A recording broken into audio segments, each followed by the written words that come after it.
वटपौर्णिमेच्या हार्दिक हार्दिक शुभेच्छा सगळ्या महिलांसाठी. आणि आय होप तुम्ही सगळे मस्त आणि मजेतच असाल. तर हे बघा, हे सगळं शास्त्रानुसार आपल्या घरासाठी हे सगळं करायचं असतं.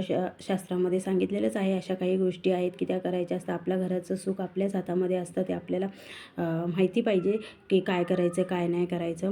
आणि असं काही नाही की हे आमच्यात नसतं किंवा असतं, हे सगळ्या महिलांसाठी असतं. कारण की तो एक उपवास असतो, नवऱ्यासाठीच असतो, हे तुम्हाला माहितीच असेल. आणि मी पण उपवास पकडला होता. आणि इथं पुरणपोळ्याचा मी स्वयंपाक करत आहे. इथं मी कटाच्या आमटीला फोडणी देते. ते तर काही नवीन नाही आहे, सगळ्यांना येतंच, सांगण्यासारखं तर काय आहेच नाही. तरी पण आपल्या घरामध्ये आपण काय केलं हे व्हिडिओद्वारे मी सांगते.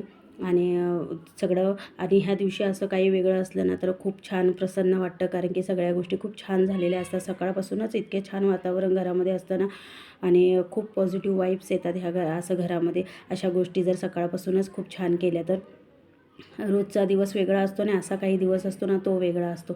खूप सुंदर वातावरण होतं. आणि बघा, इथं माझी पुरणपोळी तयार होती. आणि मला पण पुरणपोळी येत नव्हती, मी पण बघून बघून शिकली. आणि शिकल्यानंतर तर काय तुम्हाला माहितीच आहे, सगळ्यांना येतच सगळं.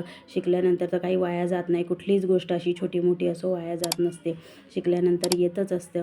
आणि अशी पुरणपोळी माझी छान फुगून तयार झालेली. आणि मी पूजून आल्यानंतर ना उपवास सोडला. Thank you for watching. बाय.